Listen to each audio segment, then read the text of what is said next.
तीर्थ स्थल पे खड़ा हूं।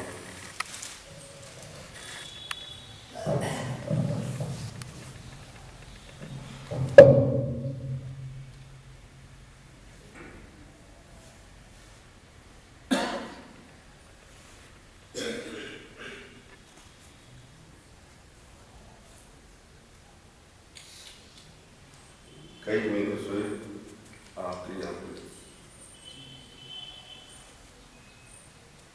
अरदास चली और इन्हीं की देर है कि मैं यहाँ पे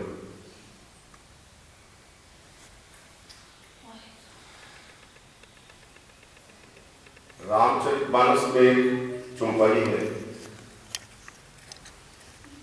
मम गुण गावत पुलक शरीरा गद गद गिरा नयन नयन। कहते हैं ईश्वर की उपमा और भक्ति में मैं मेरे लिए नहीं कह रहा हूं, अगर शरीर रोमांचित हो और नयन में अगर असुर हो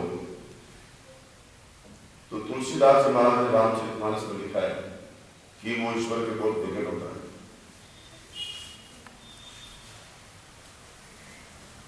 और मैंने तो साक्षात देखा है, एक भजन सुना मैंने, सोई सोई देवे जो मांगे अपने ठाकुर थे सोई सोई।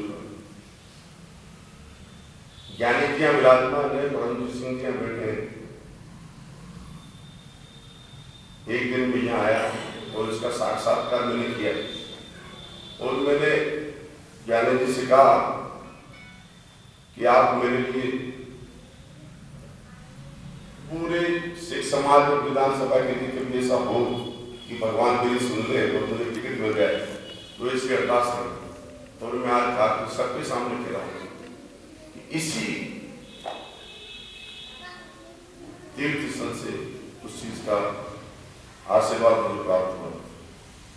मैं पूरे गुरु सिंह सभा का और पूरी संगत का, मेरी माता बहनों का, मेरे बुजुर्गों का, पूरे समाज का मैं जीवन पर पर्यंत नहीं रहूंगा।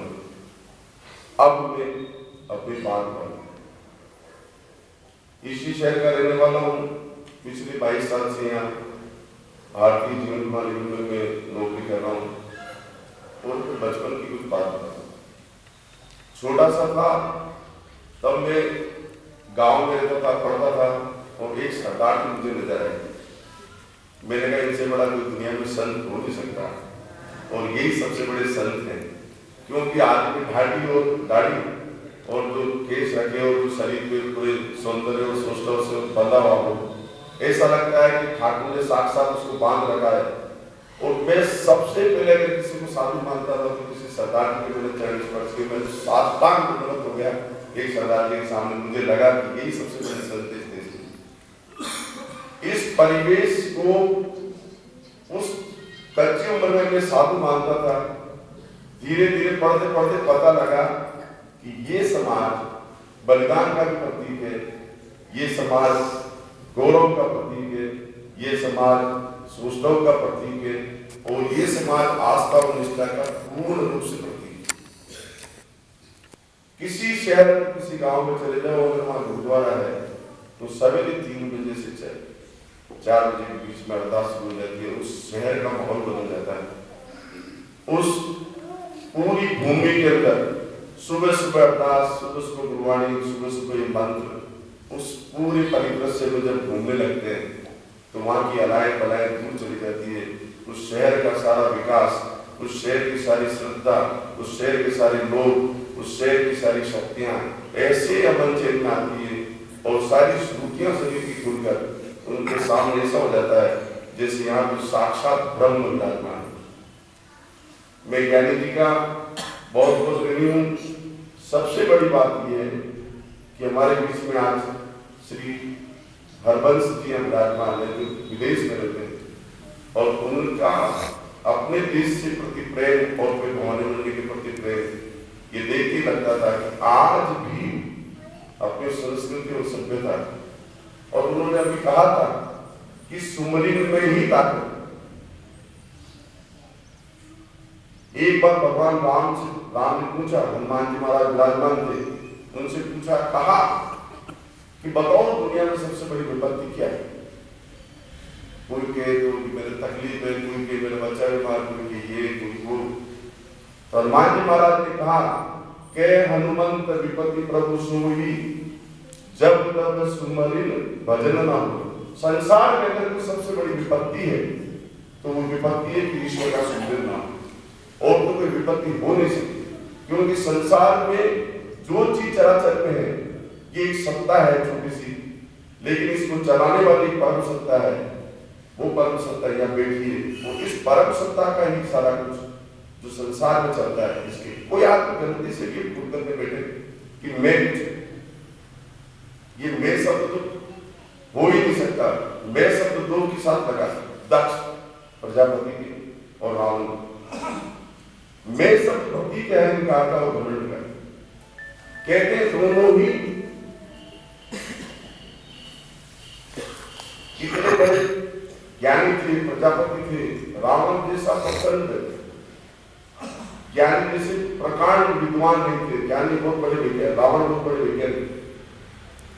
रावण बहुत बड़े प्रकांड विद्वान थे। रावण पांडित्य में बहुत महापांडित्य थे। परंतु एक ही बात, गर्व वाली बात, सब मैं सब लगा और राम जी ने उनका वध कर दिया। संसार में जितनी चीज है उन पे सब है। इस प्रकृति में जो चीज जन्म लेती है, चाहे वो पत्ती हो, चाहे पशु हो, चाहे वो पक्षी हो, चाहे वो चराचर में जीव है, उन सब का अपना हक है। गांठ बांध चलते नहीं पंछी हो दरवेश, जिनको भरोसा रख पर उनके जुगत नहीं। एक बार पूरे 4 महीने की जोरदार बारिश होती है, कौन इन पक्षियों को दाना खिलाता है? बड़ा विचार करने प्रश्न है, क्योंकि साक्षात नारायण, साक्षात वाहिगुरु उनकी सेवा करते हैं। और अपन ये सोचते हैं मैं अपने बच्चों को पाल रहा हूं, मैं अपना घर परिवार चला रहा हूं, मैं ये कर रहा हूं, ये मैं सब आपके मरण का प्रश्न चिन्ह है। इसलिए जीवन में सारे आद नाम, जुगाद नाम, तंत्र नाम, तारक नाम, सुरती नाम, सोहम नाम, सत्य नाम, सत्य नाम, सत्य नाम, ये पूरे चराचर का अगर भी है आद नाम से सत्नाम। एक राम दशरथ का बेटा, एक राम गटगट में बैठा, एक राम का सकल पसारा और एक राम दुनिया से लड़ा। हम किस राम की बात करते हैं और किस जीव की बात करते हैं? क्यों पैदा हुए और क्यों मर गए किसी को पता नहीं। और मैं तो आज यहां हूं ना, क्योंकि मैं तो हुई, मुझे कोई शक्ति चला रही है, मुझे कोई शक्ति बुलवा रही है, मुझे कोई ऐसी एक सत्ता है जो मेरे आसपास घूम रही है, वो मुझे यहाँ लिया है और सब उसकी लीला है। मैं तो इतने गरीब परिवार का आदमी हूं कि मेरे घर में तो खाने के दाने थे, सब इनकी दे देते, सब बड़े बड़े हुए, पल बढ़ गए, सब अच्छा चल रहा है। विदाई बना दिया आप लोगों का बहुत बहुत शुक्रिया। अब मैं अपने मुख बात कर रहा हूँ। भवानी मंडी के सबसे बड़ा गौरव का अगर कोई समाज है तो वो समाज सिख समाज है।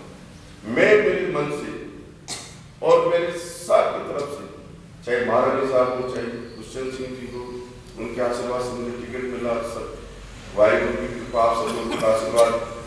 और जो आपके समाज में भवानी मंडी को एक कहते हैं कि मैं तो कहता हूँ कि भवानी मंडी को आपने अचंबा दिया, आश्चर्य दिया। इतने कम घरों में इतनी एकता और इतना सुंदर, इतना ऐसा लगता है जैसे तीर्थ स्थल में आएगा। पहले जब आते थे तो लगता था हाँ ठीक है, लेकिन आप लोगों ने जो चमत्कार किया वाहिगुरु की कृपा से, ये जो आपने दुर्गे में ये बनाया है गुरुद्वारा, उसके लिए मैं बहुत बहुत तहे दिल से इस्तकबाल कह नहीं सकता, अभिनंदन कह नहीं सकता। मैं साष्टांग दंडवत करता हूँ पूरे समाज को, और इस समाज का सदैव मेरे का आशीर्वाद रहे और सदैव आप मेरे को कृपा रखें कि मैं आपके बीच में आपके बच्चा सा एक बिल्कुल पात्र सा बन के रहूं। सदैव मुझको आशीर्वाद। वाहिगुरु जी का खालसा, वाहिगुरु जी की फतेह। बोले सोनिहाल।